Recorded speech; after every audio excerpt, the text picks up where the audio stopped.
Hayır. Aşçı. Yemeğim hazır mı? Efendim hazır değil.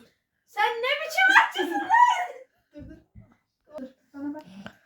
Ne zaman hazır olur yemeğim aşçı? Birazdan hazır olur efendim. Tamam aşçı bak bu sefer iyisin ha. Bu ne lan? Bu ses ne? Gel gel. Koru bak